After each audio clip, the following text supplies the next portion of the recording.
Hey, we're excited to let you know that registration for How Today's Successful Leaders Avoid Burnout and Create Work-Life Balance Without Changing Jobs free webinar is open.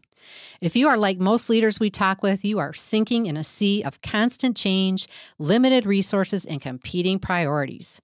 You feel exhausted mentally, physically, and emotionally. No matter what you do, it's not enough, and there is never enough time to do all the things on your to-do list. We realize taking time out to participate in a webinar may be the last thing you feel you can add to your overflowing plate. Yet you probably also realize that not taking time to add a new tool to your toolbox, learn a new skill, and gain new insights will only guarantee you'll keep experiencing what you're experiencing right now. You also may be thinking, hey, work-life balance isn't possible. Well, we don't blame you for thinking that. It's what most people think and what we've been told for years, and quite frankly, what we've tried to do and failed multiple times. But we're here to show you it is possible and to give you the secret ingredient and proven process to make it happen. Go over to missinglogic.com/new-events to enroll in the webinar today and join other leaders like you who are determined to overcome or avoid burnout and live a more balanced life. This is Healthcare's Missing Logic podcast, episode number 228. And today, we have quite the encore episode for you. It's titled, How to Support Healthcare Leaders in Creating and Developing Sustainable Results Through VUCA Tools with Dr. Ann Deaton. And we chose this because, well, Ann is a dear colleague and friend, a fellow polarity mindset guru. And we talk about the VUCA world, right? So that's volatile, uncertain, complex, and ambiguous. And we're still in that world, folks. That hasn't gone away since the time we had this conversation with Ann. And you know, when you live in that kind of world, sometimes it puts you into survival mode because our brains are wired to keep us safe. They're wired to protect us from all uncertainty and dangers and, you know, what is ambiguous and volatile and complex. And so when we get into that kind of an experience to protect ourselves, we can kind of dig in, we can kind of give up our power.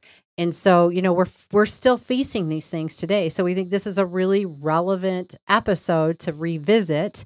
And it's applicable to all leaders, even though we talk in the title and we talk about healthcare leaders throughout the episode. Mm-hmm. This is not unique to healthcare. This applies to every leader in any industry.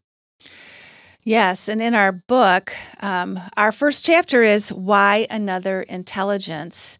And you will hear all about VUCA in our first chapter and many of the things we talk about in this podcast because it is very relevant of why we need polarity intelligence. And we are so honored that we asked Dr. Ann Deaton to do an endorsement for our book. So she's already gotten a sneak peek and has read it. And we thought it'd be fun before you listen to the episode to also have you hear what she had to say about our book.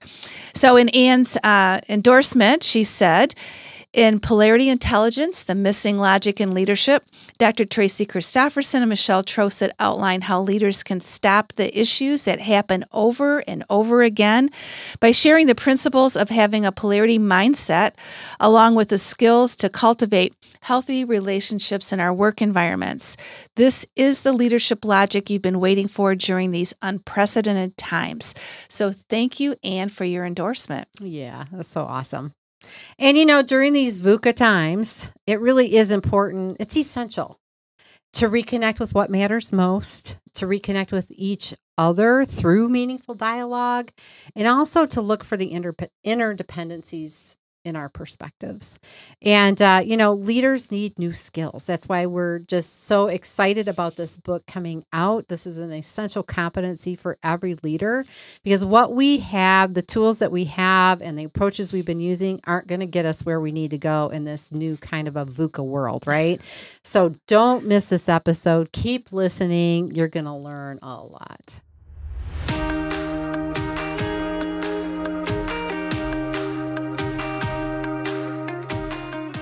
Welcome back to Healthcare's Missing Logic podcast.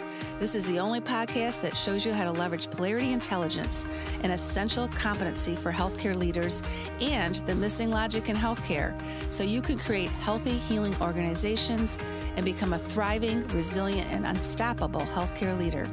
We are your hosts, Tracy Christofferson and Michelle Trosett. We've been best friends and colleagues for over 30 years.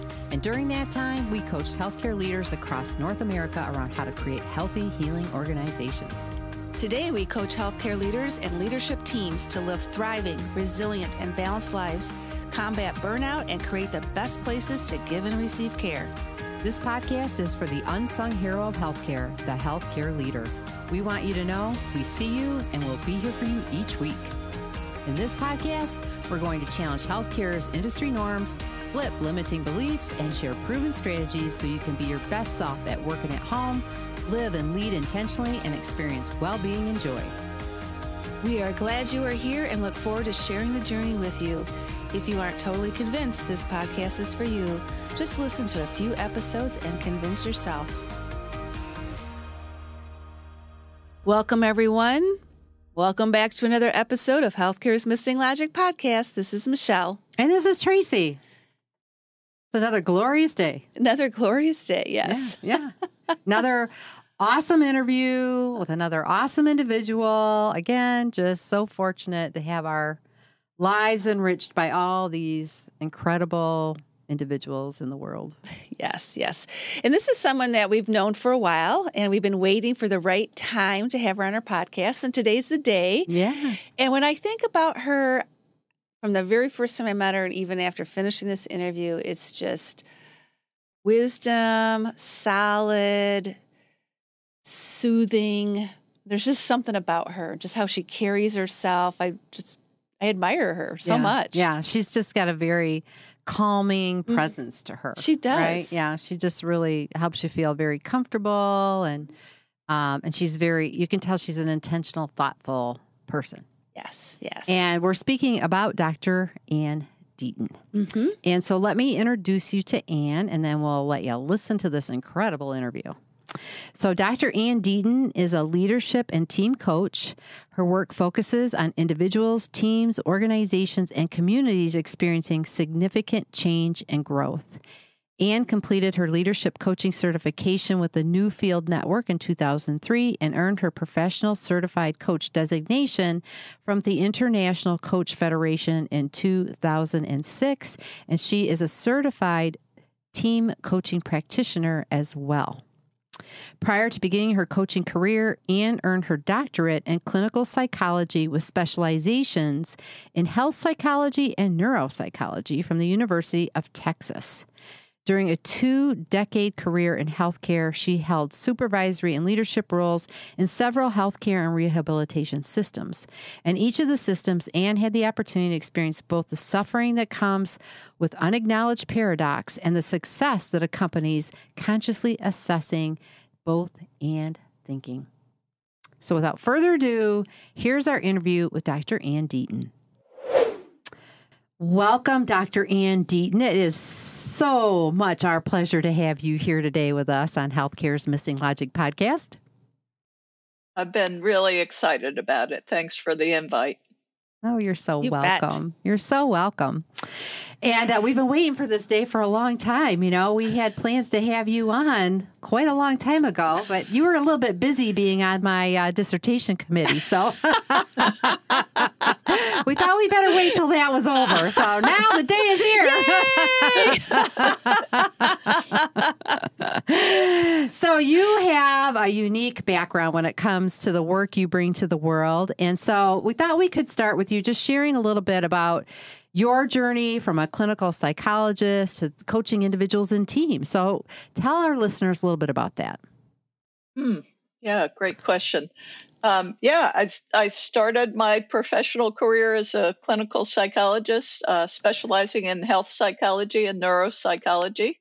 So I was most often meeting people at some of the worst times in their lives.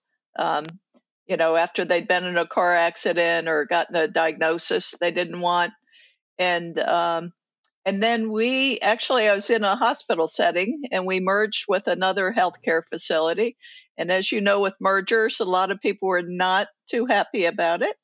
And so they brought in some coaches. And so this was like late 1990s. They brought in 2 coaches to help with the merger. And in the process, identified some of us and said, you seven are going to be the transformation team, and taught us some basic coaching skills. And so learned about coaching and then went on and trained as a coach.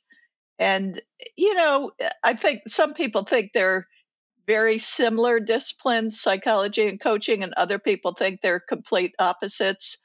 And for me, just part of a continuum. Like as a psychologist, it felt like people came with, there's something wrong in my life, help me get back to baseline or back to normal.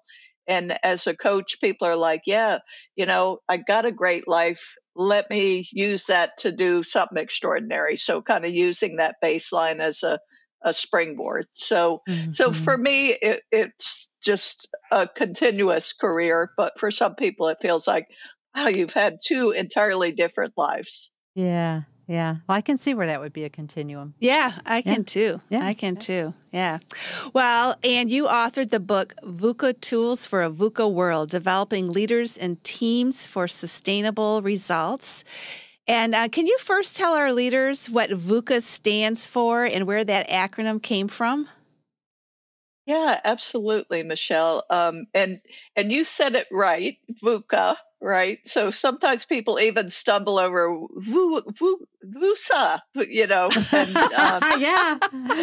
So it is VUCA, which sounds harsh. The word itself sounds harsh. And it actually came from the Army War College in the 1990s. And it was because they looked at how do we keep peace? How do we fight wars and win wars? And they said the terrain is completely different now. What used to work cannot work anymore.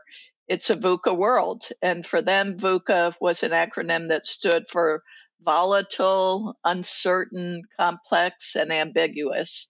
And so that's really where it came from. Funnily enough, it's still ambiguous who came up with it first. So all we really know is Army War College somewhere in the early 1990s. Wow. Yeah, that's so interesting. And it certainly does describe our world today. VUCA. Yeah, it does. Yeah. Yeah.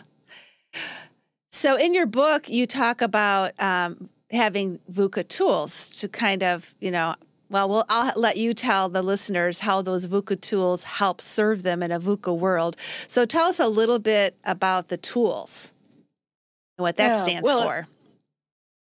Yeah, I mentioned earlier that I was a neuropsychologist early in my career. And so what I know about our brains is we're really wired for threat. And I think the original VUCA really captures that, that there's good reason to be vigilant. And yet that felt to me like it was a recipe for surviving, but not thriving. And as I thought about the leaders I was working with, they really didn't want to just survive. They really wanted to thrive, and they wanted their companies to thrive. So I thought that we're never going to get there by focusing on the volatility and uncertainty.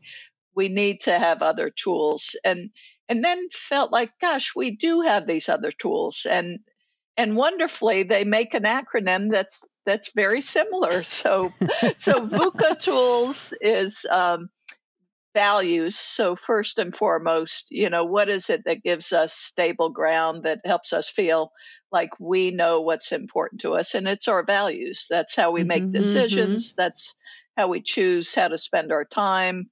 It's what we all try to true back to. So our values. And then the other thing that felt like it gave us stable ground is knowing we're not alone. And so the us, that it's not just me trying to do anything. It is us. It's all of our stakeholders, all of our partners, our customers, our coworkers. And so values and us felt to me like those are the foundation that gives us that sense that we're going to be okay. And then what carries us forward, because we don't want to just stay in one place, our curiosity and asking questions and learning and discovering what we don't yet know, and then aspirations. So where are we headed? What's my desired outcome? So for me, VUCA Tools was kind of that shift from from surviving, which is important and necessary, to actually thriving. Oh, that's so important. And we have a kind of a leadership survival boot camp because that's where people are, right? You got to meet them where they're at. They're just trying to survive right now, right? But we know that's not the end point. That's just the beginning, right? Like, get what you need to kind of get you through, and then think bigger picture. Think where you're going. Ask those questions of what's next and how can I get there, and what do I aspire to have? And I just, it just what you're saying aligns so much too with kind of what we work with our clients in our coaching program is values, right? Like that's your guardrails of your life, right? If your guardrails are broken, you're off the road, right? You're just not on track. And so that's just such an alignment. Well, yeah. Then we work with leaders on meaningful dialogue, which is all about inquiry and listening. So the curiosity, and then the us is how important relationships and having healthy relationships to help us thrive as well. Yeah. There's a lot of synergies. Yeah. And I can see where you see all of these kind of work together, right? Yeah. The VUCA tools. Yeah. Yeah, they really do. I mean, even as you're describing it with your very similar tools, they do work together. It's, we're curious, and sometimes we're doing that solo, but most often we're curious in our conversations with others and learning from others. And then, our values, of course, it's our values and what's important to me. It's also what's important to our organization. And a lot of times it's, gosh, what do we both share as our values that might help us to negotiate or to partner or to get over our disagreements? What are the values that we might share and align on? Right. Yeah. It kind of takes us back to that essence of shared purpose, right? Where is our alignment so that we can move through challenging times? And so many people right now, they're struggling with that connection back to the shared values, right? There's just a lot of disconnect with what people have experienced. It's such a unique time. What are you noticing about that? Are you seeing anything in that regard? Yeah. I mean, you said that people maybe are getting a little worrying that they're disconnecting from their values. What I've noticed these last, now almost 3 years, I guess, 2.5 years, is that many people got to breathe and reconnect with their values. That the sudden disruption, in March 2020, 1 week we were going to the office and the next week we weren't, unless we were essential people. So, I think for many people, they realize, gosh, I really value my family, and yet I'm not spending enough time with them. And now here's this opportunity. Or I really value my health, and that means at this time I have to make a real commitment to my health. So I think in some respects it helped us see the importance of our values and actually make decisions that aligned. And coming back to that survive and thrive, often it's been about surviving. And our values really tend to be more about thriving. And so I think people got to juxtapose those two things. I'm just trying to survive literally COVID. And now I get this opportunity to pause and think about, what does thriving look like for me personally right now? Yeah. And I think where the disconnect was, once they kind of got connected to their values, then it's what they're living in the environment that they're in that's out of alignment with their own personal values, right? So there's that, that dissonance between what they value and what they're finding things they're having to do, decisions they're having to make that are out of alignment with what they value just because of the situation they were in, right? Yeah. Yep. Yeah. I think in healthcare in particular, which I know you love, and that was my roots as well, that, some of the values, health and people and safety, suddenly you couldn't honor those values. You couldn't even get enough masks to keep your team members safe. And what do you do? Because you also have to keep your patients safe. So I think it really did tear some people apart, just the inability to honor their values. Yeah. Yeah. A lot of moral distress. Yeah. In the healthcare organizations, right? Resulting in that kind of moral distress because of the things that they were having to do, or the way that they had to deliver the care isn't the way that they would typically have done that, Right. So, and a lot of leaders having to make decisions that they would never, ever want to make, it's kind of being in that war zone kind of a scenario, in those environments. And there's a lot of aftermath as a result of that. So, yeah.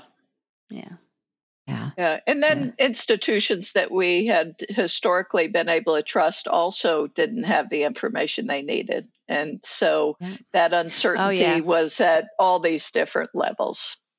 Yeah, definitely. And then in our work with them too, it's kind of, they all want to identify this new normal. There's been so much change, right? And so much upheaval that they keep going, where's the new normal? Where's the new normal? And they're looking for that stabilization, right? When they think about the change and stability, polarity, they've been living in the downside of so much change, and they want to have that stability to say, this is what normal's going to be like now, but we're still in this state of flux. So, how can VUCA tools help support healthcare leaders in creating or sustaining that kind of, that what's ahead of them, right? Even if they don't know exactly what that is yet. How does that help and help them? Yeah. Well, I mean, you captured one, Tracy, which is change and stability. So, so one thing they can do is really lean into what do we still know for sure? What is that stability and consistency and predictability that we still know for sure?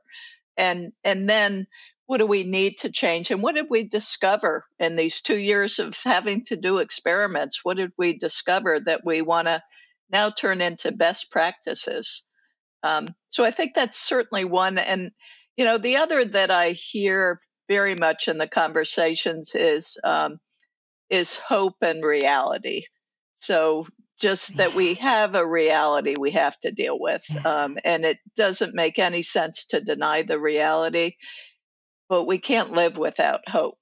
And again, if you thought about our brains, when we feel hopeful, we start to look for answers, and it's harder to be depressed and anxious when we feel hopeful. So I think leaders can both embody hope themselves and also make that contagious, also give other people reasons to hope. Yeah. And I think for me, what comes up around that is, seeing the positive in the current reality, right? Even though things are still extremely challenging and there's a lot going on, there are things that are strengths in this time. There are things that, to your point, that we're learning, right? And leaning into the positivity of that, to me, I think can help to bring hope while we're looking at, so what's next? Where do we go next? Yeah. I think another thing as I'm listening to you that I think of is the us piece of VUCA tools, that there was such visible support for healthcare throughout this time, with people singing and signs and applauding outside hospitals. And that was early on. I think what people really realized is we're partners in maintaining our health. It's not only about me and me not getting sick. It's about our health. And so, that's a journey I don't think we've mastered for sure. But I think we're seeing a lot of bright spots, just public health partnering with hospitals and with the citizens and individuals sometimes saying, gosh, I'm not the most important person to get a vaccine. This other group is. So I can see our care for one another is helping us honor this value of health that a lot of us do share. Yeah. And one of the things that we've noticed in working with leaders when we bring them together is one of the most common thing we hear is, it's so nice to know that I'm not alone in how I'm feeling or struggling as a leader going through this. And that really is the us part of your tools too, right? Yeah. Yeah, and connection Yeah. for sure mitigates trauma, right? So as much trauma as healthcare Yes. leaders and we all have been experiencing, when we Yeah. know we're not alone, then we are much more likely to be able to shift a little bit away from the trauma and the burnout. And it could still be stressful, but it's not really overwhelming us anymore when we're not alone. Yeah. Yeah. Yeah. Well, you carry the burden together, right? Or you Mm-hmm. move through the struggles together versus feeling like it's all sitting on my shoulders. And I think the other us is the leaders and the team, Yeah. Yeah. Yeah. As well, For sure. and trying to get back to that state of Mm-hmm. that shared purpose and us working together. I think so much isolation happened during the pandemic and everybody was just heads down doing their role, right? Their part. And Yep. and so much of those opportunities to connect, right? Mm-hmm. We're challenged by virtual connections, and people are longing to have that physical presence with each other and experience each other fully versus, behind a mask or across a camera or yeah. Yeah, one of the other things I think of when you're talking about what's next, what might be the new normal, that for a lot of people, when they look back, they look with rose colored glasses. And truly, when we look back, it wasn't perfect before all this started. And so, really consciously saying, what do I want to let go of that I'm ready to let go of, and what do I want to hold on to that truly I can appreciate was valuable then and is still valuable. So that new normal shouldn't be the same because we've discovered so much. It can be that combination of holding on to what's really deeply important and core to the mission, and letting go of what doesn't serve us anymore. Yeah. Yeah. We Well, say that all the time. yeah. Well, individually and as organizations, Yes. right? At Yep. both levels of that. Yeah, definitely. Definitely. What we become creatures of pattern and habit, right? And it's easier to stay with what you know than it is to think out of the box, right? And really come up with those new ways of being and doing things. And healthcare doesn't move very fast. It's not our strength.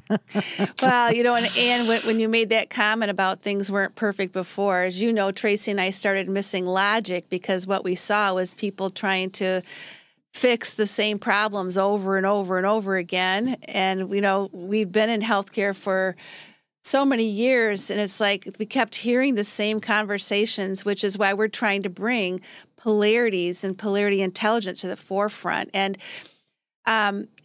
so what are some of the common tensions or polarities that you've seen that leaders are really grappling today? We mentioned stability and change and a couple others, but what are some of the other ones that have risen to the top during these times that you've seen?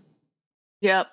Yeah, I think we mentioned stability and change and survive and thrive and holding on and Yep. letting go. I think one of the ones I have heard a lot about is different words, but self-reliance and interdependence. That many of us have a habit of doing things ourselves, sometimes because it's efficient, sometimes because we don't think anyone else could do it to our standards, and often because we don't want to burden others. And so Right. self-reliance and interdependence, really finding that sweet spot of asking for help and delegating and trusting. So I hear that a lot. Not always in those words, but that Right. tension. Um, in healthcare, one of the interesting things is just about information.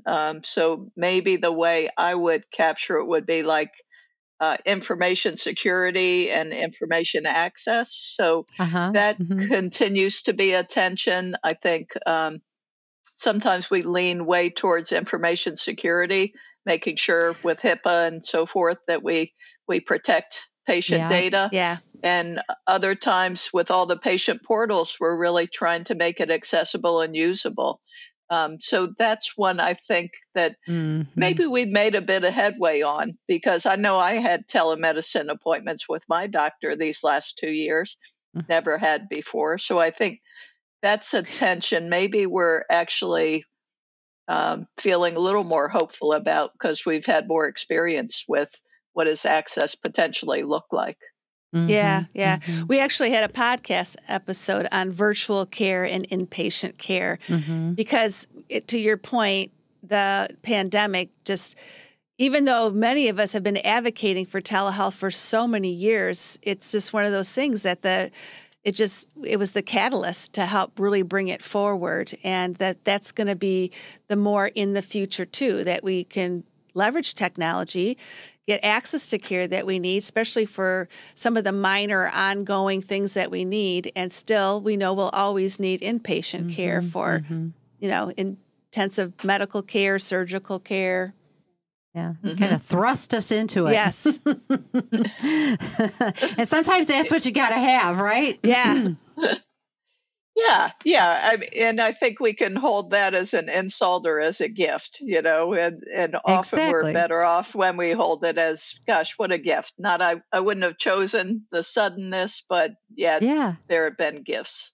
Yeah. Yes. Yeah. I think that's what the way we've been trying to look at the whole pandemic and everything we experience is look for the gifts, right? Look for the positive things that have come out of it while we manage the things that weren't so positive, right? Or the challenges that we had to face is, it's kind of that outcome orientation, right? Versus just focusing on the problem. Yeah. Well, you wrote your book kind of as a business fable, which I love books written like that. I just really get right into them, It's that they're easy to read. But I just wonder why you chose that structure. And do you think it's easier to get a message across when you do it that way, when you choose that kind of a structure? I do. I think we all resonate with stories. Whether we're in leadership roles, we tell stories, and also when we're teaching, we tell stories. They're easier to remember. For me, they also make it easier to capture the different leaders I've worked with, but without it being super clinical or, just like, I think every reader probably sees one leader in the book that they're like, yep, that's kind of like me. Or that's kind of like this person I worked with. So I think the story engages people and it makes it more memorable. It also in many ways was probably easier to write because I often felt like I was channeling the voices of these leaders who I got to know really well. So I didn't necessarily have to write in my voice. I was actually channeling their energy, their voices. So I think that in some respects made it easier as a writer. Yeah. I think Michelle and we should write our story as a fable. Oh yeah, because we have a story. How to work together when you are a walking polarity. It's either a fairy tale or a nightmare. Yeah, well, all depends on how you look at it, right? The greater purpose or the deeper fear. I do. I think it would be really fun to write our story that way, right? Because how many people I have to try to... Sounds fun. How many us, right? How many us's out there, right? Like have those, it's like being married. I mean, really, like when you're working that closely as partners in an organization or when you own your own company or whatever it is, right? You always have those dynamics and people struggle with it, right? And I just think, thank goodness we know about polarities because, oh my gosh, if we didn't, as we're complete opposites in so many ways, right? Not in our values where it really matters. The values are totally aligned and the vision is totally aligned. Yeah, but when it comes to how we look at things, the lens that we filter with, a lot of differences. Oh, that's so funny. Probably a big part of why you chose to work together are those differences. Yeah, sure. It always fascinates me that we recruit for diversity, for different expertise, skill sets, lived experiences, vantage points, and then we're surprised that we have conflict because, of course, we have conflict.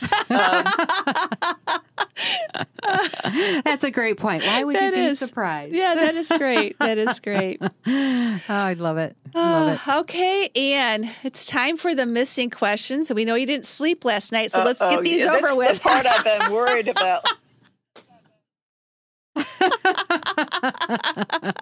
Oh, they're actually a lot of fun. Okay, so I'm going to ask you the first two questions, and Tracy's going to close us out with the wrap-up question. Okay, we want to know, what is your favorite way to travel? Trains, planes, or automobiles, and why? Gosh, I would put them in the order of trains, autos, and then planes. So Okay. trains because it's beautiful. You go through areas you can't drive through or walk through, and you don't have to pay attention to the road. So it feels very freeing to be on a train, and yet you can still move around on the train cars. So I like that combination of freedom. And then autos because you truly can decide where you're going to go. Airplanes are the most confining and the most that you're in somebody else's control for that couple of hours or a day. So that's probably the least, although the clouds are beautiful once you're up there. So Yeah. That's so true. I think it's amazing. I'm always amazed when I take off in a plane after all these years. Every time I'm like, oh my gosh, too. how do we do this? Been traveling for years, still feel that way. I know. I still. Here we every go. Time. Wow. It's amazing. But I agree with you. I love traveling by train. It's fun. And we're from the Midwest, so we don't have a lot of train experience. But we went on trains overseas. Yeah, overseas we have. And then my husband just said to me the other night, I want to take a train across the country from Chicago to California. And I'm like, okay. Yeah, let's do it. Okay, Ann. You are now planning your next big vacation. Tell us where you're going. Oh, I have a long, long list. Let me think what draws me today. I guess I would say New Zealand.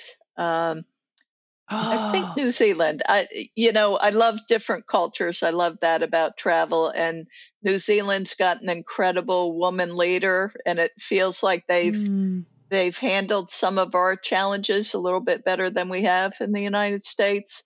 And then, just different animals and a little bit different language and wonderful history. I don't know anything about the food, but I'm sure that would be wonderful too. So, and it takes, over a day to get there. So it's not quick. I would definitely do an airplane for that one. That would be a good choice. For sure. Oh, that's great. That's great. Okay, the wrap-up question. Now, you know all about polarities, and you know how important it is to know what your preference pole is, right? So the last question we're going to ask you is to share your preference pole when it comes to the dependability and playfulness polarity. Well, we've done a lot of laughing in this conversation. So I lean playfulness for sure. I think maybe especially nowadays, you can't see my wall, but I have the word play in a picture on my wall. I think it's really important that we be able to laugh together. And, then I think we can have the serious conversations as well when we have those moments of ease and amusement and connection that come with play. So as you know, it's not like I would want to only play and never be dependable, but I lean that way. And I think maybe we could all lean that way a little bit more right now. Yeah. Yeah. No, I think that's a great thought. I think we've had a couple of really serious years. Yes. Right. So yeah, a little play, a little fun, a little laughter and levity, can go a long way to your point. Oh, that's awesome. It is. That's great. Oh, what a wonderful time. Thank you so much for being here and sharing your wisdom, and just a great conversation. Again, always learning, always expanding our perspectives, and thank you for that contribution. Yeah, thank you so much, Ann. It's been great. I loved your book. I love the concept of having VUCA tools to really live in a VUCA world. I think that was an amazing concept to come up with. Yeah. And we really hope our listeners enjoy it, who are leaders. They're not ours, but yeah, let's keep in touch. Yes, definitely. Yeah. Thank you both. It's been really a lot of fun, and your questions have helped me think about things in a different way. So your curiosity and our partnership really made it a lot of fun. So thank you both. Oh, you're so welcome. You're welcome. And for our listeners, that's a wrap for another episode of Healthcare's Missing Logic podcast. Thank you again for sharing your time with us. And until next time, stay safe and stay healthy.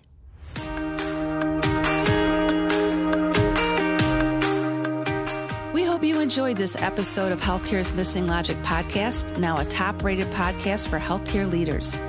Please share this podcast with other healthcare leaders and anyone else you think would benefit. We are certain that if you found value in it, they will too. If you haven't already done so, please hit that subscribe button so you don't miss any episodes. And also, it would mean the world to us if you took a quick moment to leave a rating and review on Apple Podcasts, Stitcher, or your favorite podcast player. It helps to get the word out about our podcast and incredible guests. Be sure to subscribe to our YouTube channel if you want to watch our podcasts. You can also follow us on our Missing Logic social media channels, LinkedIn, Instagram, Facebook, and Twitter. Until next time.